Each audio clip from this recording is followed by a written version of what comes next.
Hi guys, welcome back to our brand new review. మనకి ఈ review ఏంటంటే mister Bachchan మూవీకి సంబంధించినటువంటి రివ్యూ అనమాట. ఇది వచ్చేసరికి మనకి నాన్ స్పాయిలర్ రివ్యూ అని చెప్పి అనుకోవచ్చు. కాకపోతే ఏంటంటే రవితేజ గారి ఫ్యాన్స్ అందరూ కూడా కొంచెం వీడియోని అర్థం చేసుకోండి, ఎందుకంటే అక్కడ ఉన్నదే చెప్తామన్నమాట, లేనిదైతే ఏమి చెప్పాల్సిన అవసరం లేదు. ఎందుకంటే చాలా మంది మనకి ఏంటంటే బ్యాట్ చేస్తున్నారు మూవీని అనుకుంటుంటారు, కానీ బ్యాట్ అయితే కాదనమాట. మూవీ అయితే అంతంత మాత్రంగా ఉందనమాట. ఇది మనకి రీమేక్ మూవీ అని కూడా మనందరికీ తెలుసు. మనకి రైడ్ మూవీకి రీమేక్ అని చెప్పేసి ఆ రీమేక్ మూవీ కూడా ఇంత దారుణంగా తీస్తాడేంట్రా బాబు అని చెప్పి అసలు అనుకోలేదు అనమాట. అసలు ఈ మూవీలో చూసినట్లయితే మనకి రవితేజ గారు యాక్టింగ్ కూడా అంతగా అనిపించలేదు. రవితేజ గారి యాక్టింగ్ కూడా బాగా తగ్గింది అని చెప్పేసి అనిపిస్తుంది అనమాట. అంతేకాకుండా మనకి ట్రైలర్ లో చూపించింది ఏది కూడా అక్కడ లేదు. మనకి ట్రైలర్ లో మంచి రొమాన్స్ కానీ మంచి ఎక్స్పోజింగ్ కానీ ఇవన్నీ చూపించారనమాట. అదంతా కూడా మన అందరినీ గ్రాప్ చేసుకోవడం కోసం మాత్రమే చూపించారు. మనకి మూవీలో వచ్చేసరికి ఎలాంటివి కూడా అంటే సంథింగ్ మనకి రొమాన్స్ కానీ ఎక్స్పోజింగ్ కానీ ఏది లేదనమాట. అంతేకాకుండా మనకి మూవీ స్టోరీ లైన్ విషయానికి వచ్చినట్లయితే మనకి రవితేజ గారు వాళ్ళ నాన్నగారు వచ్చేసరికి చిన్నప్పటి నుంచి కూడాను మనకి అమితాబ్ బచ్చన్ గారి ఫ్యాన్ అనమాట. ఏంటంటే తన కొడుకు పుడతాడు అనమాట. తన కొడుకే రవితేజ.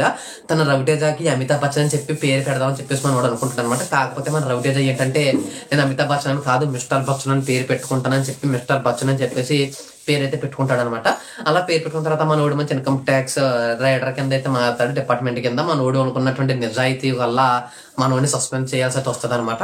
అక్కడ మనకి ఒక విలన్ అయితే ఉంటాడు అనమాట. విలన్ వచ్చేసరికి తన ఇంటికి ఎవరు వెళ్ళినా కానీ వాళ్ళు ఎవరికి ఏమి దొరకకపోవడం కానీ ఇన్కమ్ ట్యాక్స్ వాళ్ళకి ఏం మనీ కానీ ఏది దొరకకుండా ఉంటది అనమాట. వాళ్ళు తప్పించుకుంటూ ఉంటాడు ఆ విలన్.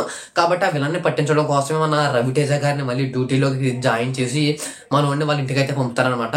ఇక్కడ నాకు ఒకటి అర్థం కాలేదు, ఏంటంటే ఎవరన్నా కానీ రైడ్ చేయడానికి వెళ్ళినప్పుడు మహా అయితే గంట ఉంటారు, లేకపోతే ఒక రోజు ఉంటారు అనమాట. కానీ మనోడు ఏదో చుట్టాల ఇంటికి వెళ్ళినట్టు ఇంకా మొత్తం అక్కడ దాన్ని వాళ్ళ టీం అందరితో కలిసి అక్కడ ఒక నెల రోజుల పాటు కూడా ఉండిపోతాడు అనమాట. అక్కడ నాకు కొంచెం కామెడీగా అనిపిస్తుంది. ఇక్కడ దీంట్లో ఇంకా కామెడీ విషయానికి వచ్చినట్లయితే మనకి కమీడియన్ సత్య గారిని అయితే పెట్టారనమాట. పెట్టినా కానీ ఎలాంటి లాభం లేకుండా పోయింది, ఎందుకంటే చిన్నపాటికి కామెడీ కూడా అక్కడ దీంట్లో అయితే లేదనమాట. అంతేకాకుండా ఇంకా డైలాగ్ విషయానికి వచ్చినట్లయితే ఒక డైలాగ్ ఉంది భయ్య, దీంట్లో మొత్తం దరిద్రం అని చెప్పుకోవచ్చు.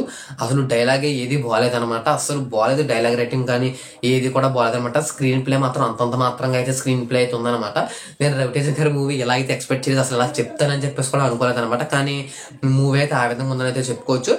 అంతేకాకుండా ఇంకొకటి మ్యూజిక్ విషయానికి వచ్చినట్లయితే ఏదో అరుగుపోయిన టేప్ రికార్డర్ తిరిగినట్టు వచ్చిందే వచ్చి మొత్తం సోదని చెప్పుకోవచ్చు అనమాట. అసలు ఎందుకు రా బాబో చూసాము అని చెప్పేసి అయితే అనిపిస్తుంది అనమాట. అసలు మధ్యలో బయటకు వెళ్ళిపోవాలని చెప్పేసి అయితే అనిపిస్తుంది అనమాట. మూవీ అయితే అంతంత మాత్రం ఉంది. నేను ఇచ్చే రేటింగ్ వచ్చేసరికి 2.8 అయితే ఇస్తాను మూవీకి 5కి.